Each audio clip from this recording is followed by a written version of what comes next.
Hello friends, welcome to my YouTube channel in Chandriya classes.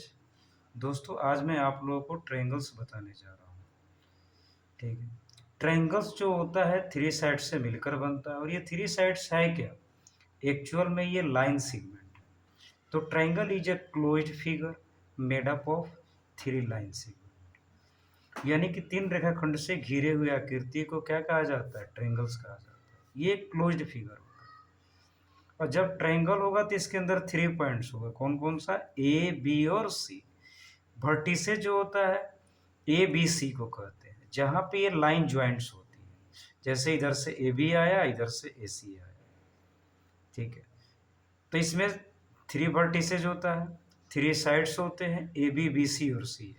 इसके ऊपर ध्यान रखना है कि साइड के ऊपर लाइन सेगमेंट दिखाना है। अगर लाइन रहा तो लाइन की सिंबल हम इस तरह से दिखाते हैं, दोनों तरफ एरो रहेगा, एक्सटेंडेड होती है बोथ साइड।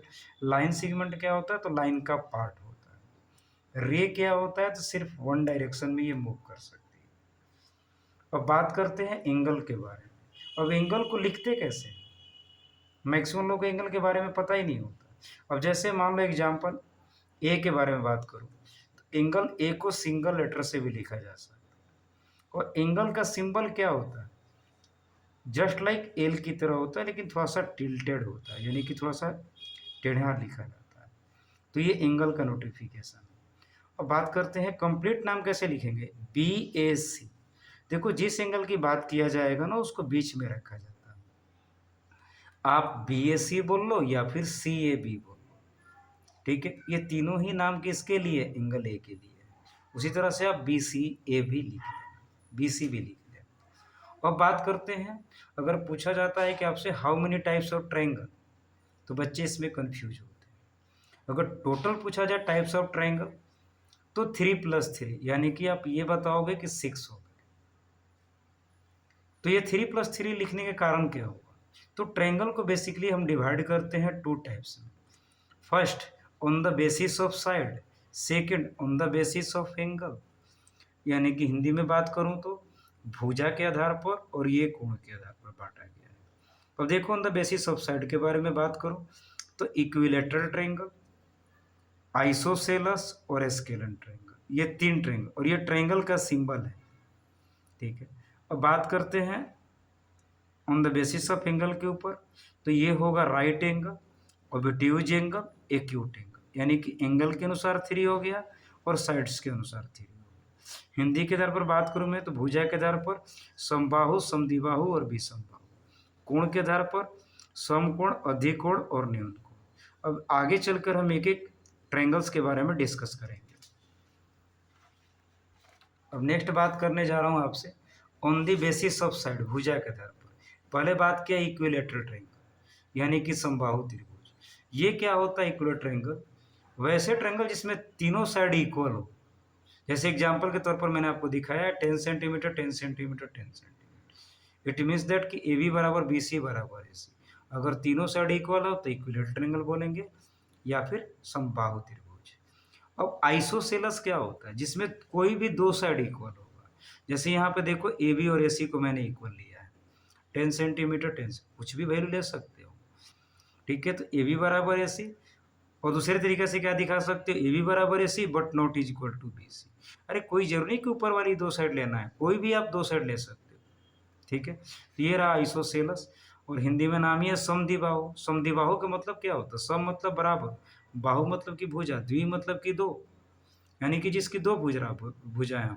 समबाहु, सम मतलब बराबर, बाहु मतलब भुजा, यानी कि जिसकी सारी भुजाएं बराबर होती हैं। अब नेक्स्ट बात करते हैं स्केलन ट्रायंगल के बारे में। इसमें क्या हुआ कि इसमें कोई भी साइड आपस में बराबर नहीं होती, यानी कि तीनों साइड डिफरेंट होगा। जैसे example, as for example 10 centimetre, 15 centimetre और 8 सेंटीमीटर। इसीलिए क्या लिखा हूँ मैंने? A B not equal to B C, not is equal to A C. ये जो सिंबल है इक्वल टू पढ़ा जाता है, और इसको अगर कट कर दिए तो नॉट इक्वल टू। ठीक है। तो ये रहा हमारा साइड के बेसिस पे, यानी कि भुजा के दर पर। अब नेक्स्ट बात करने वाले हैं एंगल्स के बेसिस पे। On the basis of angle, यानी कोण के आधार पर। ये न्यून कोण। तो सबसे पहले तो ये जानना पड़ेगा ना कि न्यून कोण होता क्या है। यानी कि एक्यूट एंगल। एक्यूट एंगल क्या होता है? कि 90 डिग्री से कम हो। 0 डिग्री से ग्रेटर देन और लेस देन 90 डिग्री। ठीक है, तो ईच एंगल जो होगा must be less than 90 degree, यानी कि जो प्रत्येक कोण होगा 90 से कम होगा। जैसे एग्जांपल में 60, 60, 70 और 50 ले रखा हो, और तीनों को जोड़ो तो ये ध्यान रखना कि 180 भी होना चाहिए।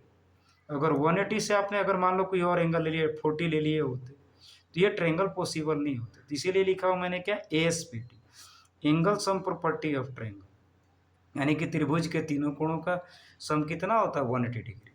तो इस प्रॉपर्टी को सेटिस्फाई भी करना चाहिए। तो एक्यूट एंगल में हमने क्या सीखा कि ईच एंगल 90 से कम हो और तीनों का सम क्या होना चाहिए, 180 डिग्री होना चाहिए, तभी triangle possible. Right angle triangle, right angle triangle में एटमोस्ट वन एंगल, करें कि मैक्सिमम एक एंगल 90 डिग्री होना चाहिए, एक से ज़्यादा पॉसिबल ही नहीं है। अगर कोई पूछे कि एक ट्रायंगल में मैक्सिमम 90 डिग्री कितने पॉसिबल है, तो सिर्फ और सिर्फ एक। तो क्या लिखा है, एक कोण 90 डिग्री, कोई भी हो सकता है, जैसे यहाँ पे दिखा रखा हूँ, एक 90, तो बाद बाकी दोनों का सम क्या होगा, 90 होना चाहिए, और तीनों का सम मिलाकर कितना होना चाहिए, 180 होना चाहिए। ASPT, angle sum property of triangle. ठीक है, तो अब देखो ऑब्ट्यूज एंगल, इसमें क्या देखना है कि कम से कम एक एंगल, एटलीस्ट वन एंगल जो होना चाहिए। ठीक है, एटलीस्ट मत बोलो, एटमोस्ट बोला जाएगा। ठीक है, यानी कि मैक्सिमम एक एंगल, कहने का मतलब ये कि एक एंगल जो होगा 90 से बड़ा होगा और 180 से छोटा होना चाहिए। जैसे हिंदी में एक एंगल जो होगा 90 से बड़ा होना चाहिए, ठीक है, और 180 से छोटा होना चाहिए। जैसे एग्जांपल ABC ट्रायंगल देखो, बी एंगल मैंने क्या लिया है, 110 डिग्री। ठीक है, और बाद बाकी दोनों का सम फिर हमारे पास 70 होने चाहिए, यानी कि तीनों को मिलाकर क्या होना चाहिए, 180 डिग्री। तो थैंक यू दोस्तों, जय हिंद।